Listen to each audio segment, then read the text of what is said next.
Hello everyone and welcome to our lecture video, and this is all about organic reactions. So allow me to introduce to you the intended learning outcomes. So at the end of this lecture video, you should be able to, number one, classify and identify the type of organic reaction, Second is to describe how organic reactions occur. and lastly, describe how free radicals form and react. So why do we need to study reactions? So napaka-vital kasi talaga ng study ng reactions in any chemistry subject. So to understand organic chemistry and biochemistry, it is necessary to know what kind of reactions occur, and not just like that. Why and how these chemical reactions take place.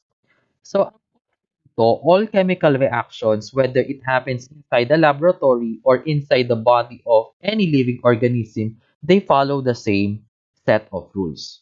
Sa living organisms kasi, mas complex. Or more complex yung mga nangyayaring chemical reactions because of two reasons. So first reason is due to the size of biomolecules. So malalaki kasi yung mga biomolecules natin. And second is the presence of this tinatawag nating mga biological catalysts or enzymes. So in biochemistry kasi mahalaga yung role ng enzymes in catalyzing every step of the reaction.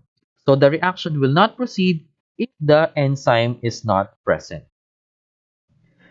In our discussion ng functional groups, so nagbigay ako doon ng reason kung bakit mahalaga din na inaral natin yung mga functional groups. Because they undergo the same type of chemical reactions no matter what in what organic molecule they are found. So kaya natin group yung mga organic compounds natin. Kasi kung hindi natin siya group by classifying the functional groups, so mahihirapan tayong pag-aralan yung lahat ng mga organic compounds. Kasi may pattern yung families or functional groups. So for example, in this slide natin, you have here ethylene.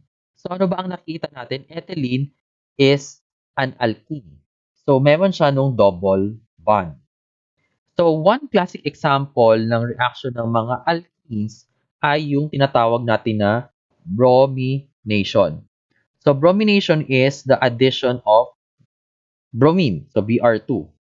So this Br2 will react with this organic compound, and there will be a formation of a new organic compound. So the bromines are added here, and as you can see, the double bond is not present anymore. So after the reaction, it became single bond lang, and ang nangyari kasi dyan, nasira yung isang bond, and dun sa na-form na bagong bond, doon kinabit yung ating bromine. So alkenes natin will exhibit bromination in this manner. So if, for example, you have another compound with a double bond in its structure, then it will also follow the same type of chemical reaction. Your mentene here will also follow the bromination reaction as similar dun sa ethylene. Okay? So medyo balikan lang natin yung basics ng chemical reaction in your general chemistry. So for example, this one, ito yung isang example ng chemical reaction. Ang nakikita nyo dito, mga puro spheres or balls lang yung nakikita nyo, and merong representation yung mga yan. So this one is the combustion reaction of your methane. So this compound here is methane. So you have one carbon, the black ball, and then it is surrounded by four smaller white spheres or balls of hydrogen, so CH4. This reacts with two molecules of oxygen to form carbon dioxide and two molecules of water. So balikan lang natin yung basic kasi meron tayong mga gagamiting mga terms. So yung nasa left side is what you call the reactant side. So reactant side, so dalawa yung ating reactant, the methane and the oxygen. Sa right side naman ay meron nung tinatawag na product. So dito sa product side, dalawa yung product natin. your carbon dioxide and water. So, ang isang chemical reaction ay meron nito tinatawag na single arrow. So, sa isang direction lang papunta yung arrow. Okay? And as you can see here in the chemical reaction, may mga numbers before the chemical species natin. So for example, itong oxygen natin, kailangan natin ng dalawa. So naglalagay po tayo ng coefficient. So coefficient yung tawag doon sa number. So sa general chem din ay natutunan ninyo na mag-balance ng chemical reactions or chemical equations. So in order to balance your chemical reaction or chemical equation, you should put the coefficient. You should not alter or change the subscript. Kasi if you change the subscript, Of the, for example, this one, if you change the 2 here, it became 3. That is not oxygen gas anymore. So that will become O3 or ozone. So ang gagawin nyo lang is you change or you add coefficient. So that is the number before the substance. Okay, so pakitandaan yung terms sa reactant side, product side, reactants, and products, and also your coefficients. So, i-contextualize natin siya sa organic chem. So, meron tayong tinatawag na organic reactions. So, sa organic reactions kasi, meron tayo, di ba yan, reactant. Meron tayo nung tinatawag na substrate. So, this substrate is a reactant.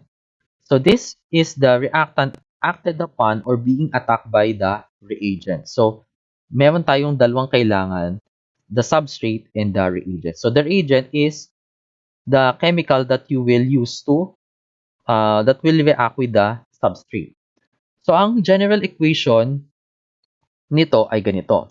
The substrate plus the reagent, then there's a formation of the product. Usually, ang substrate dito, ito yung may functional group. So, for example, yung functional group kanina doon sa ethylene, nung brinomination reaction siya, so, yung functional group doon ay yung double bond. So, ano yung substrate? Balikan natin siya. Alin dito ang substrate at alin dito ang inyong reagent. So, the ethylene here is the substrate. And the Br2 here, the bromine gas, this is your reagent. Okay? And this one is your product. Okay? So, bigay pa tayo ng isang example. So, balikan natin yung substrate and reagent. So, for example, ito, yung katulad na nga nito. This one is ethylene. So, ethylene yan. So, ethylene reacts naman with HBr. So, this one is HBr. So, ano napansin natin? Yung double bond, it became single bond here, and there's a formation of new bonds between the carbon and hydrogen. Ito. So, and the carbon to bromine. So, nag-split. Mas-split yung inyong HBr and it will be attached dun sa ating carbon. So, madami kasing types ng organic reaction. So, that is the next na pag-uusapan natin. So, the kinds of organic reactions. So, to start, we have addition. So, addition reaction. So, ano bang meron sa addition reaction? So, in addition reaction, two molecules combine together to form a single new product with no atoms left over. So, walang matitira. So, from the name itself, combination, so addition siya. So, dalawang molecules, i-combine natin sila and magkakaroon ka lang ng isang single product. For example, let's use hypothetical letters here. A plus B, makaka-create ka ng letter C. So, you will combine A and B to form C.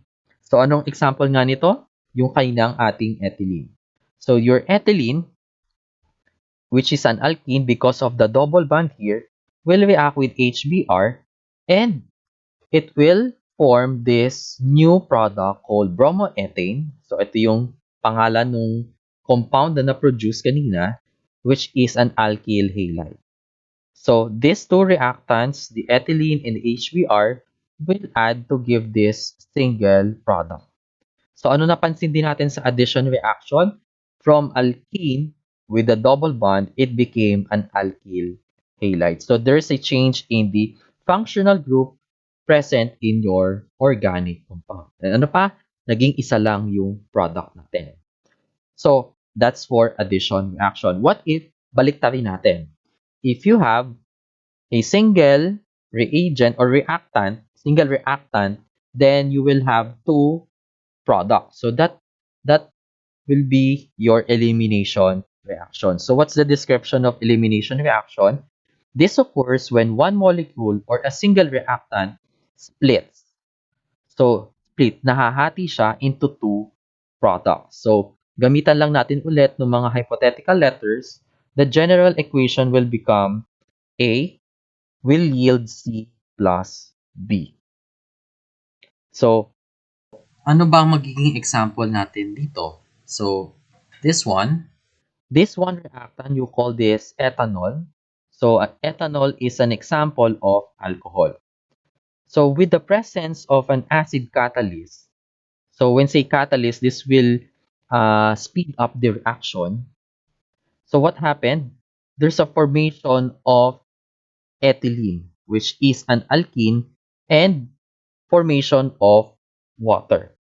So, makikita nyo naman dito sa structure yung mga color-coded parts niya. So, yung H and OH dun sa ethanol natin will be removed. So, this one will be removed.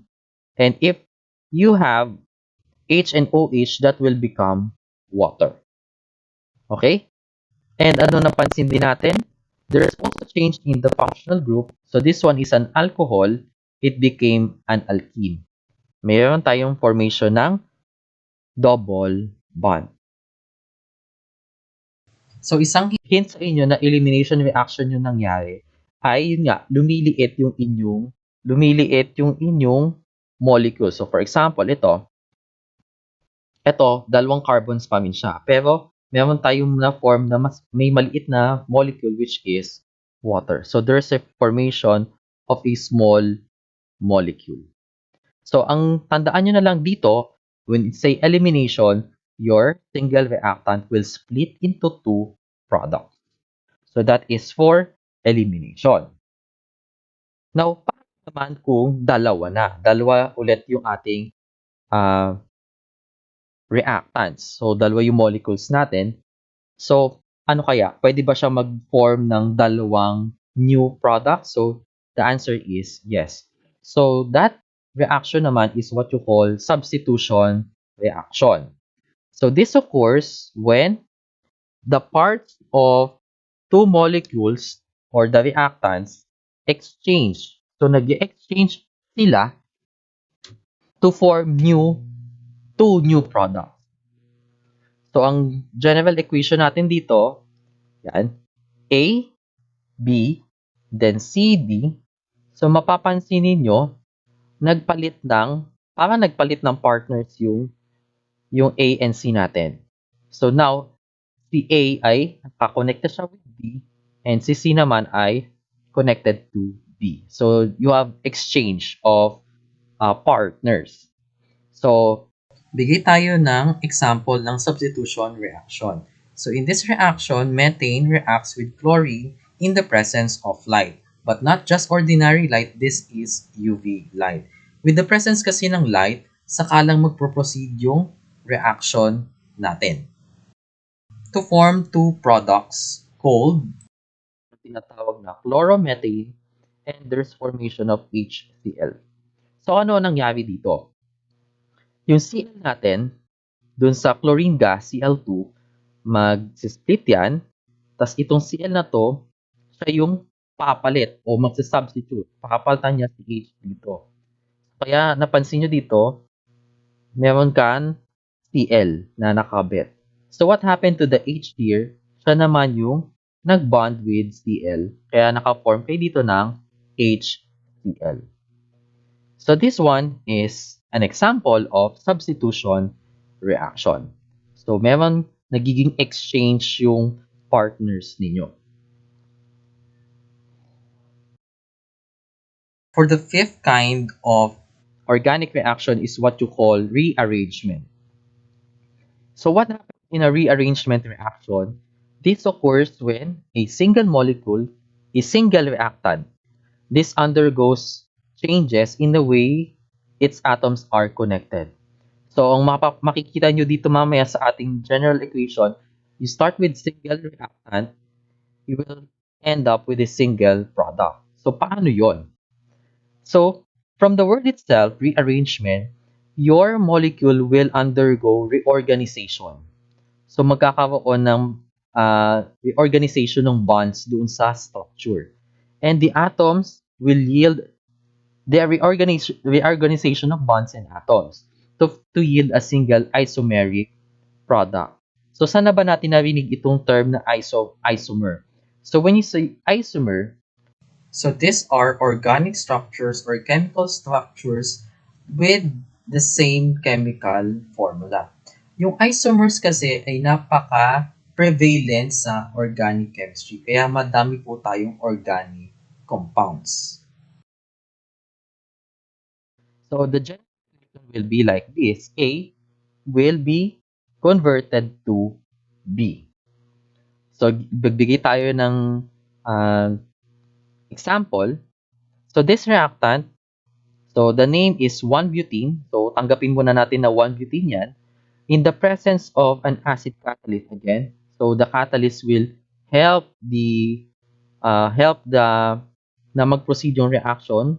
So nangyari ay nagkaroon ng isomerization or rearrangement. So from 1-butene, it became 2-butene. So ano ba napansin natin dito?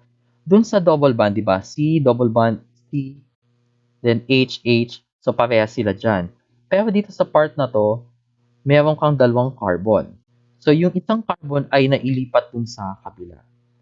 So inilipat mo yung isang carbon sa kabila and then it became 2-butene. So these two structures are what you call isomers. So if you count the number of carbons, the number of hydrogens, you will arrive with the same number. Same yung chemical formula na. So ano lang pinagkaiba nila? Yung chemical structure. So this one is what you call a rearrangement reaction. Okay. So basically kasi dito umiikot yung mga organic reactions natin sa apat na yan. We have your addition, elimination, substitution, and rearrangement. But there are also other types of reaction. So yung tinatawag nating oxidation reaction and reduction reaction. So commonly pinagsasama na sila, we call this your redox reaction. So paghiwalayin muna natin sila para mas maintindihan natin. So ano ba ang ibig sabihin ng oxidation? So from the word itself, oxidation, there is an increase in the oxygen content. So kapag napansin niyo na dumadami yung oxygen doon sa chemical structure, then ang nangyaring reaction doon is an oxidation reaction. So another way of interpreting oxidation reaction is through a decrease in the hydrogen content of the substrate. So in our example here, yung ating alcohol, it was converted to carboxylic acid. So na-oxidize siya from alcohol to carboxylic acid.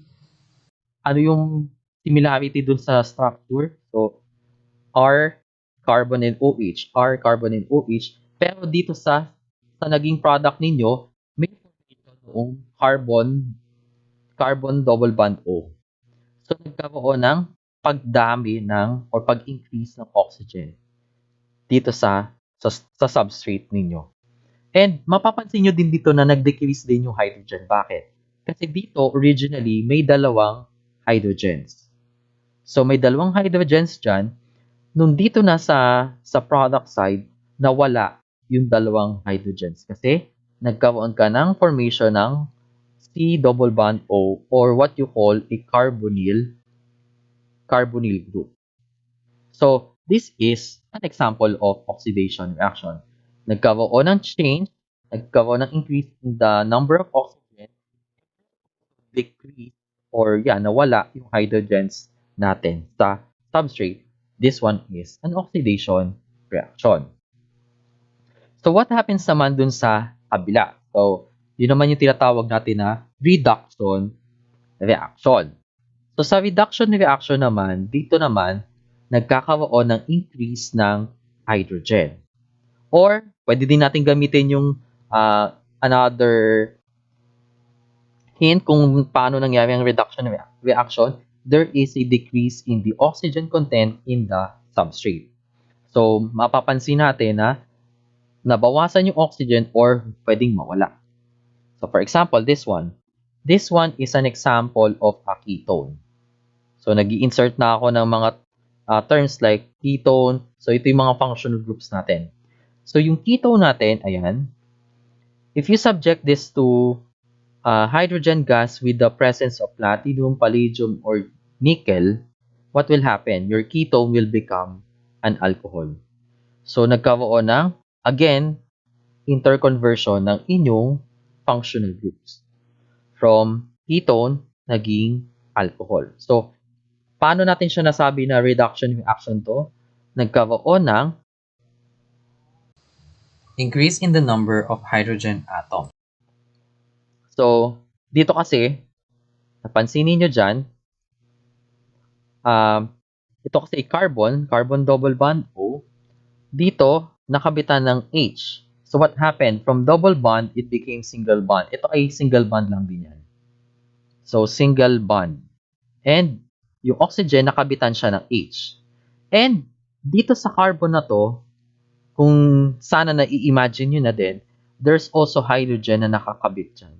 So, indeed, tumaas yung hydrogens na nailagay doon sa inyong substrate. So, dumami yung hydrogen. So, ito, di ba? H2 yung ginamit, hydrogen gas. So, yung hydrogen gas mo dyan, di ba? H, H.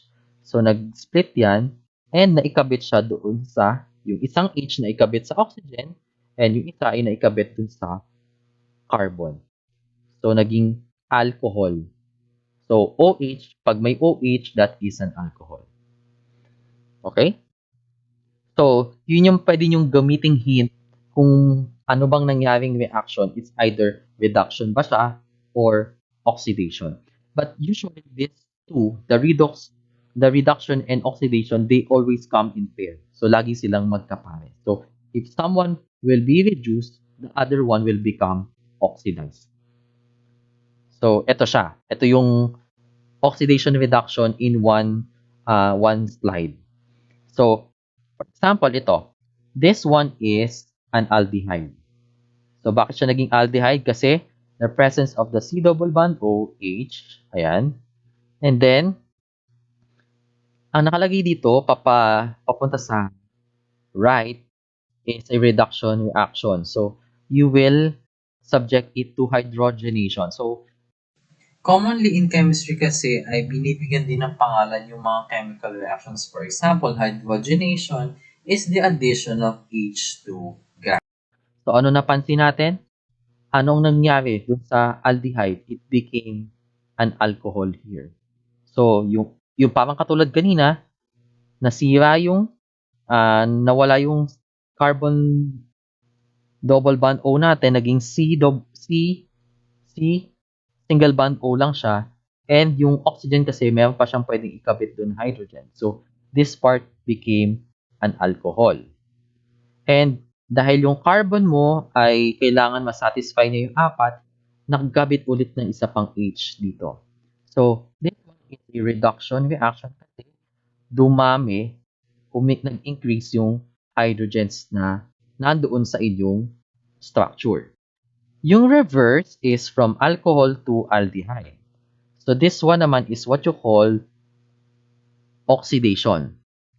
So, ano nga ang ibig sabihin natin ng oxidation? Itong structure na to, dapat ay it's either magdagdag siya ng oxygen or magbawas siya ng hydrogen.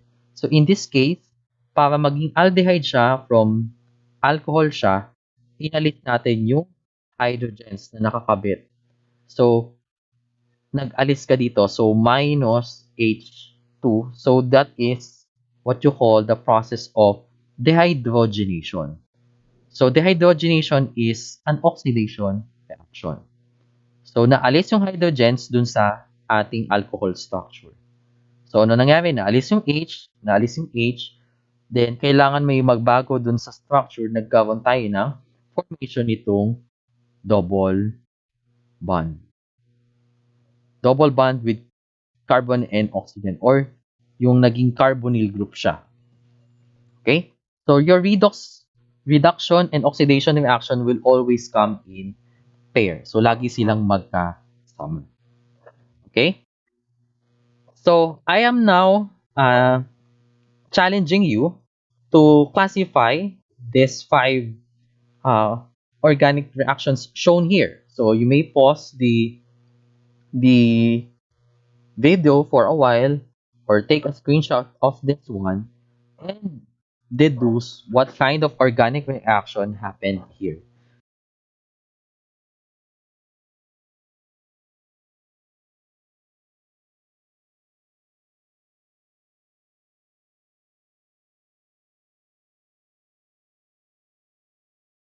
Okay?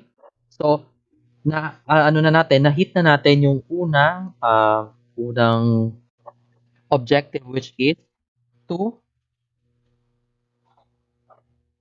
classify and identify the different types of organic reactions. So we have addition, elimination, substitution, rearrangement, and we can classify the fifth and sixth as one, yung redox reaction. So, okay na tayo doon. Now, we will go to the second part or the second objective, which is on paano ba natin i-describe naman kung paano nangyari itong mga organic reactions. So, we will be talking about how these organic reactions occur through the process of what you call mechanism. So, may mechanism kung paano nangyayari itong organic reactions. Hindi lang siya basta-bastang react lang sila. May nangyayari doon. So, for example, ito. If you have a clock, so you notice that the hands of the clock, the short and the long hand, will always move yan. So, if you ask yourself, what could possibly cause the movement? So, nakikita nyo umiikot yung clock. And the answer is mechanism. So, behind the clock, di ba may mga gears, may mga umiikot doon, which is responsible kung bakit na-observe natin yung clock, the short and the long hand will move. So in a clock, the hands move, but the mechanism behind the face o yung nakikita natin is what causes the movement. So, ganun din sa context ng organic reaction. So, in an organic reaction, we see the transformation that has occurred. So, di ba nagkaroon ng change from the reactant to the product. So the mechanism behind it will describe the steps behind the changes na na-observe natin. So, there's a note here, reactions occur in defined steps that lead from reactant to product. So, paano ba natin siya i-visualize? So, allow me to share this. So, in short, what we observe in general is the transformation of the reactant papunta kay product. So, that is what we observe. Okay? So what is actually happening is your reactant or reactants will undergo step 1, then the reactant will change. Then there's a new chemical structure or chemical compound form. Then that chemical compound will undergo another step, and that will go another step, and so on, hanggang sa makapunta siya sa product. So yung sa gitna, yan, for example, di ba yung reactant na change na siya into a new substance. So itong new substance na to kasi, di ba, parang siya yung product. Itong product na to ay mag-change pa siya ulit. So, parang in essence, naging reactant din siya.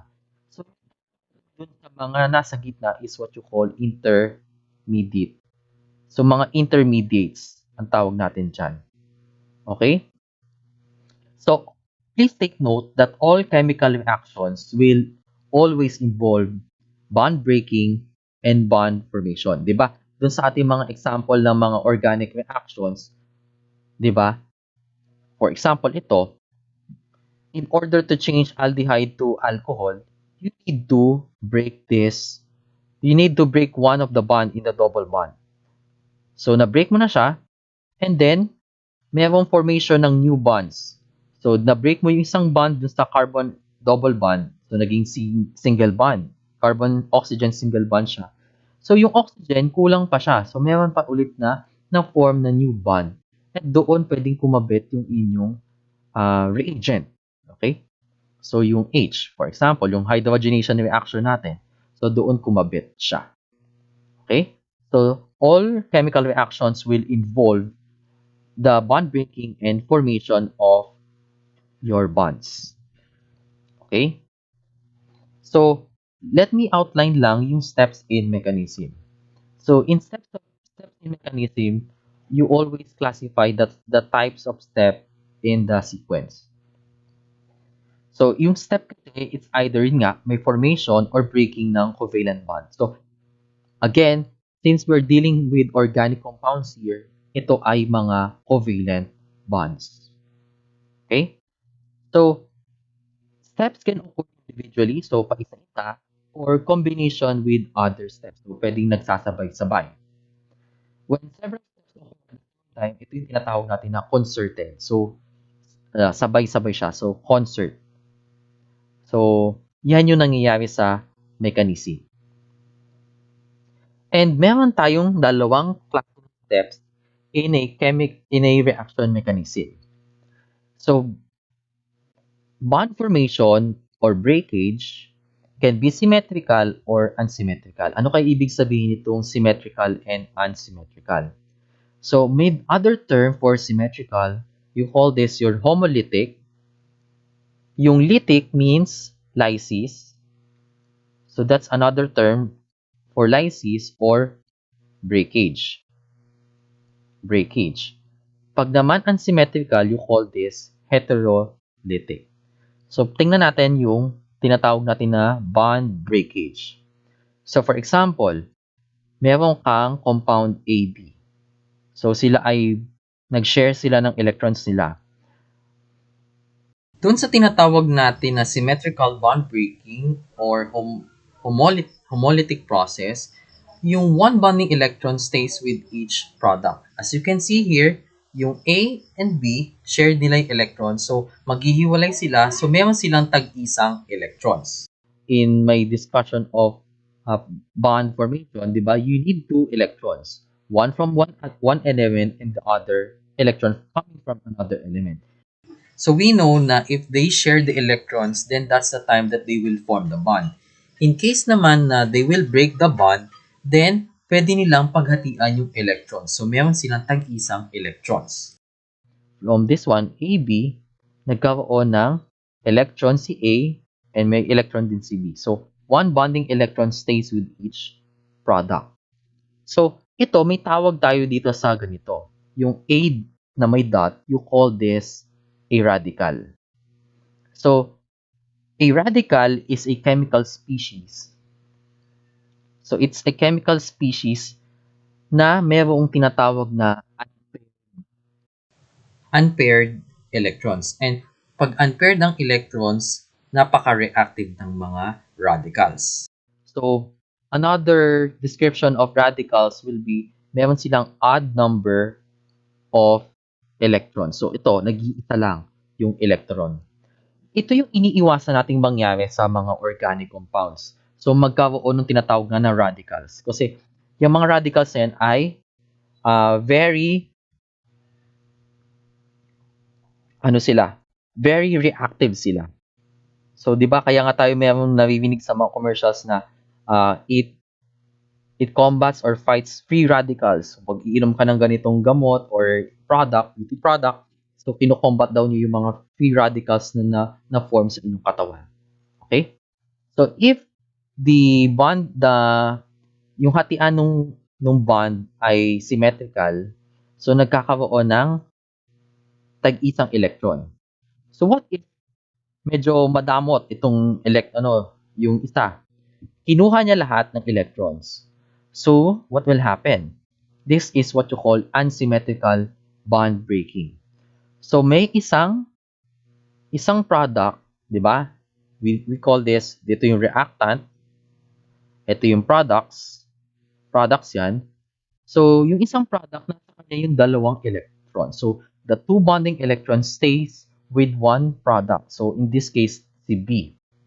So what happens, dahil 'di ba initially talagang dapat si B ay may tag-isa silang electrons. Dahil nadagdagan siya ng isang electron, and you know that electrons are negatively charged, so si B dito, nagkaroon siya ng negative charge. So what happens si A? Dahil siya ay nawalan or nag-lose siya ng electron, naging positive yung charge niya. So this one is what you call a unsymmetrical bond breaking. And Kapag mayroong presence ng positively charged and negatively charged, ito ay yung tinatawag natin na uh, polar species natin. May gusto din akong i-point out dito sa slide na to. Kung napapansin ninyo, meron tayong dalawang klaseng arrow na ginamit for the hatian ng electrons. So yung isa ay meron ng full-headed arrow at yung isa ay half-headed arrow lamang. So anong difference silang dalawa? Kapag kalahati Ilang yung ulo ng arrow. So pag ganyan ang ginamit niyo, ibig sabihin yun ay ginamit for symmetrical or even na paghati.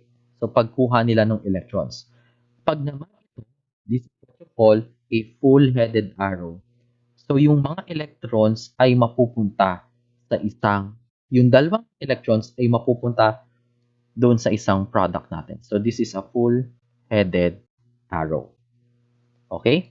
So this is for lysis or breakage, bond breakage. What if you will form naman the bond? Kasi di ba sabi ko nga, all chemical reactions, it's either they will involve bond formation or bond breakage. So itong pinag-uusapan natin dito, bond breakage.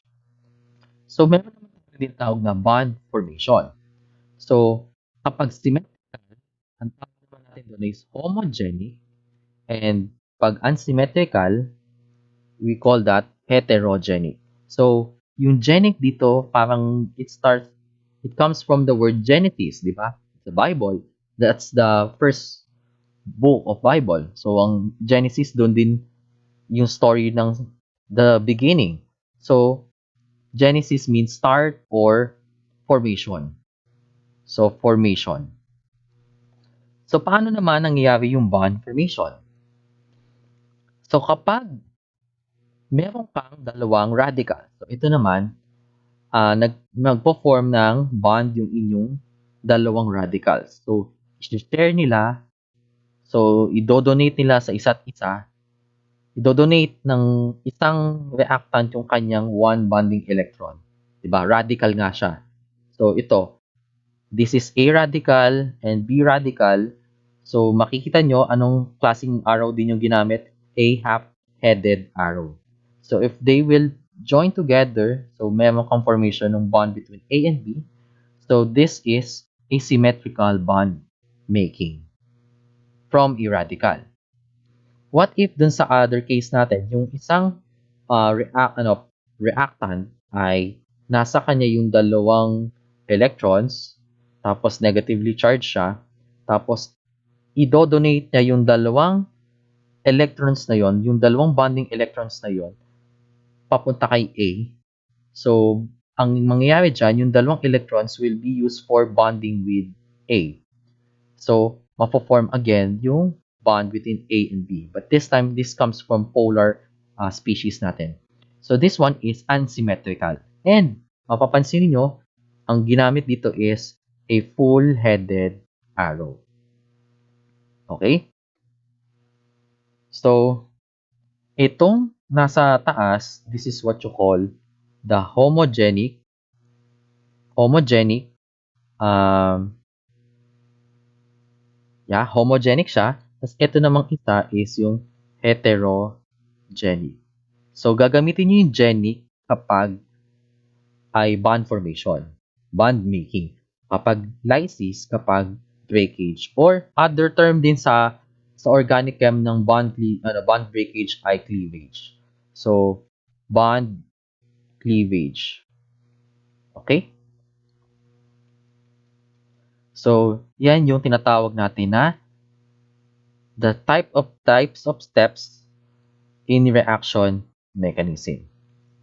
So, nabanggit ko kanina, meron tayo nung klase ng curved arrows na ginagamit in breaking and formation of bonds. So, gumagamit tayo ng arrowhead with half head. So, ito yung other term niya is fish hook. So, di ba, pag nangingisda kayo, so, this one is used for homolytic and homogenic steps. So, this involves yung mga radical processes. Bakit siya radical processes? Kasi nga, ang mga reactants mo o possible na products mo ay parehas na free radicals. Okay? On the other hand naman, an arrowhead with a complete head. So, yung talagang buo, dalawa. So, ito naman is for heterolytic and heterogenic steps. So, this one is called your polar processes. So, tandaan yung gamit ng single head and double-headed arrows natin. And among the two, itong polar processes, this will be the most common type of reaction in organic chem and also in biochemistry. Okay? So again, please take note the terms lytic means breaking, break, or genic means start or form. Okay? So, ang ipo-focus ko lang dito, dahil nga very common ang polar reactions, ang ipo-focus ko lang dito is yung ating third objective, which is the paano ba nangyayari itong mga polar reactions natin. So, radical reactions are not as common as polar reactions. And dahil nga siya tinawag na radical reaction, so yung mga radicals or free radicals natin, these are very reactive. Very reactive yung mga yan. So, free radicals or simply radicals react to complete the electron octet of the valence shell. So, ang goal kasi ng mga radicals yun nga, makapag-bond sila. Kasi diba, naituro ko naman sa inyo, pag nakapag-bond ang isang element with another, doon magiging stable siya kapag na-achieve niya yung tinatawag natin na octet rule. Yung octet meaning 8. Okay? A radical can break a bond in another molecule. So, ang nangyari dito, si radical pwede siyang mag-react with another molecule. And sabi dito, a radical can break a bond in another molecule and abstract a partner with an electron, giving substitution in the original molecule. So, paano ba nangyayari yan? So, pakita ko. For example, yung radical natin dito ay pwedeng i-add doon sa alkene. Tapos, dahil nag-react siya doon sa alkene, ay makaka-form ka ng panibagong radical. Okay. So, for example, this one. This is a radical. The reactant here is a radical. Then, there's a compound or another molecule AB. So, nananahimik yung compound AB. So, meron silang bond together. So, si radical will attack. So, mangyari dito, yung A and B maghihiwalay. So, magkakaroon ng formation dito ng A radical, tapos yung isa ay B radical. So, ngayon yung radical dito will react with this A. Kaya na-form dito yung radical A. So, this is a substitution product. So, nag-substitute siya. And then, ano nangyari? Na-achieve na radical, nakapag-bond siya with another, pero merong formation ng another radical. So, this time, this is what you call a product radical. Bakit? Kasi nasa product side siya. Okay? This radical bonded to A, this is stable. So, itong si B, kailangan niya maghanap ng marereakan niya. So, yun yung goal niya. Maghanap siya ng mag-react sa kanya. So, it's either dapat para wala nang ma-form na radical, mag-react siya with another radical. Okay? So, one example of industrially important radical reaction is yung tinatawag natin na chlorination of methane to form chloromethane. So, ito kasi ay yung chloromethane ay isang importanteng organic solvent na ginagamit sa mga laboratories in organic chemistry. So, paano siya piniprepare? You chlorinate your methane. So, ito yung example natin kanina. So, siya ay isang example ng substitution reaction. So, nag-substitute si Cl doon sa isang H and then there's a formation of HCl. And this again will happen if there is the presence of light, not just light, UV light. Okay? So, paano ba nangyayari itong radical reaction na to? So, ito ay radical substitution.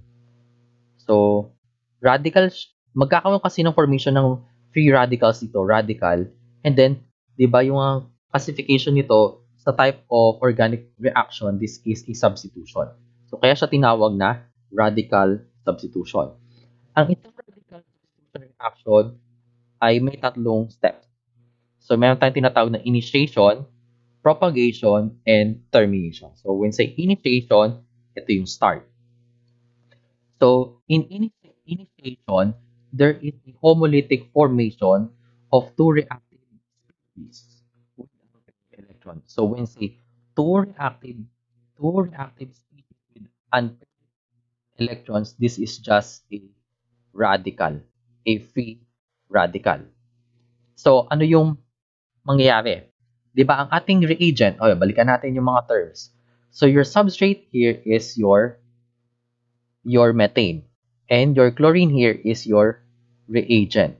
So the reagent, the chlorine gas, Cl2, will become a radical.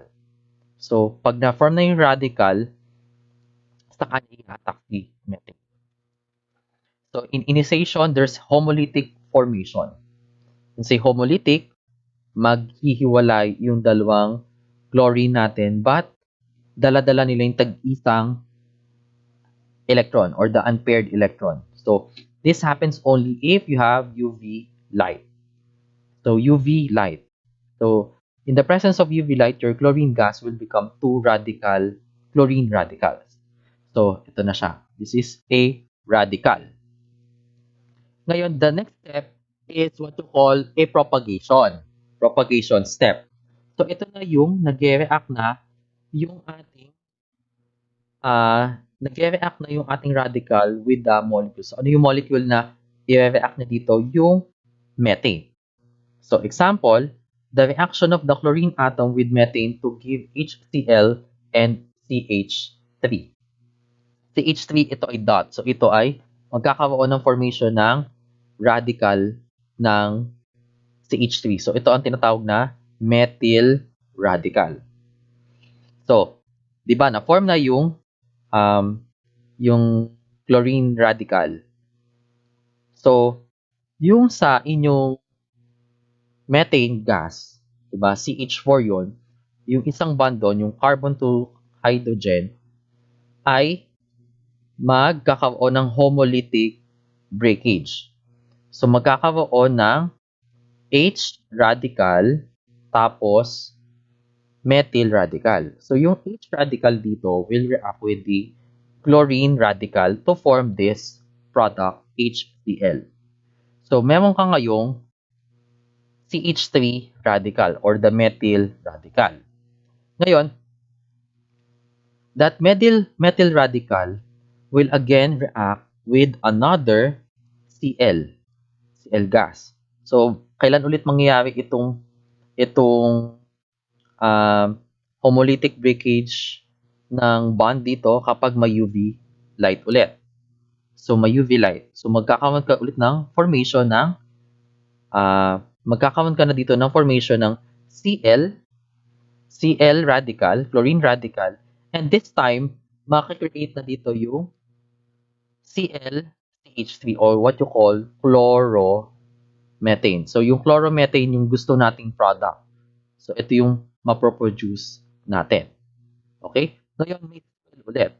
Di ba may naiwang chlorine radical? So, this chlorine radical will again go to step A. So, itong A, B is an endless step siya. So, paulit-ulit siya. So, this will again and again happen. Okay? Ngayon, paano mag-terminate? So, sabi ko nga sa inyo kanina, yung third step is the termination. So, when see termination, this is the end. Kasi yung sa propagation, paulit-ulit lang yan. So, chain reaction yan, hindi yan titigil talaga. So, kailan titigil yung radical reaction natin? So, dun sa termination. So, kapag nagkaroon na ng combination of two radicals to form a stable product. Remember, in the propagation step natin, naka-create tayo ng chlorine radical and methyl radical. So, either of the two, yung combination nilang dalawa. So, dapat ay makapag-form sila ng stable product. For example, if two chlorine radicals will react with each other, then you have a Cl2. So, Cl2 gas. So, aside from the formation of the Cl2, pwede ring Cl radical reacting with the methyl radical, ito naman yung chloromethane. And then, kapag naman dalawang methyl radicals will react with each other, so ano na po? This is your ethane. So, nagkaroon ka naman ng dalawa. So, from methane, pag dalawa na yung carbons, you call that ethane. So, if this, either of the three ay na-form, this is a possible termination step. Okay? So, bakit ko ba sinasabi itong radical substitution or radical reaction na to? Kasi, itong nangyaring radical reaction na to ay because of the use of chlorofluorocarbons, if you know that, CFCs. So, ito yung nag-cause ng depletion ng ozone layer natin. So, di ba, you know, in the atmosphere shields us from the deadly UV radiation or UV rays from the sun. So, kapag meron ng mga CFCs na yon, meron silang chlorofluorocarbons, yung mga yon ay pwede rin silang mag-break yung mga bonds nila, especially the chlorinated ones. So, magbe-break yung mga yon, tapos yun yung pwedeng mag-react with another substance. For example, ito, methane. Yung methane kasi, methane is a greenhouse gas.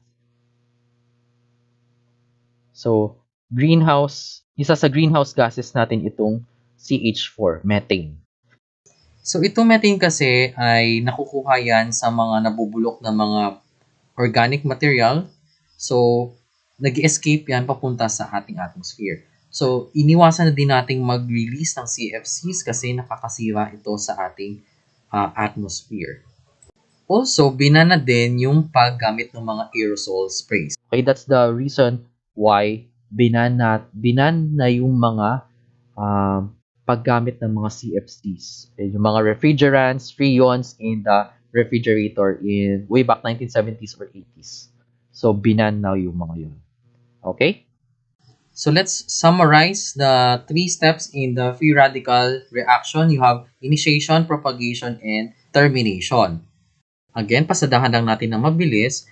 The first step is initiation, and this is where your homolytic formation of two reactive species with a paired electron, or simply the formation of your radical. In this case, the formation of chlorine radical.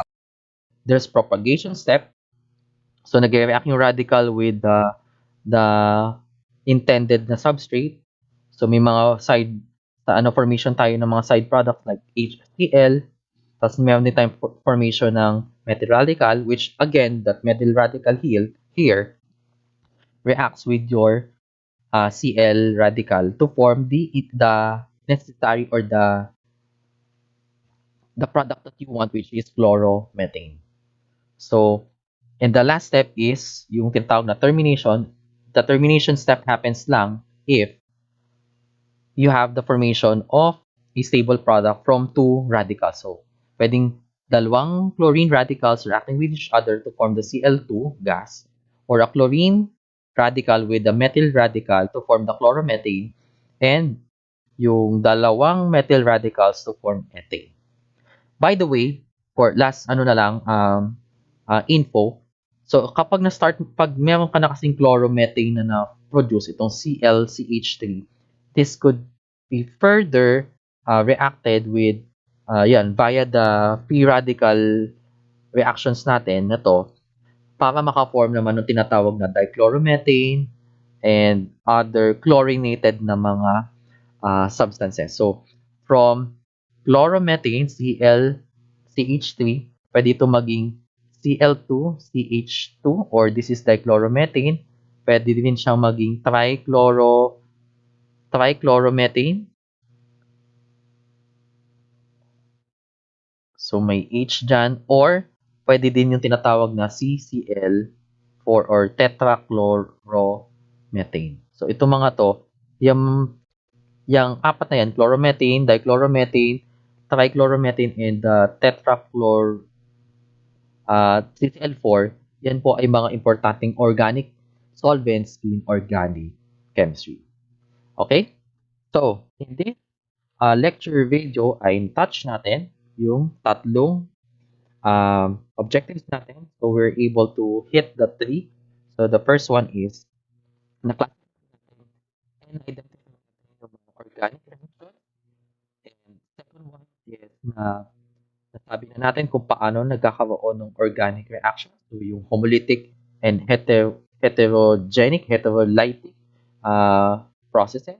And the last one is this formation of free radicals and the free radical reaction. So with that, thank you very much for listening and have a good day.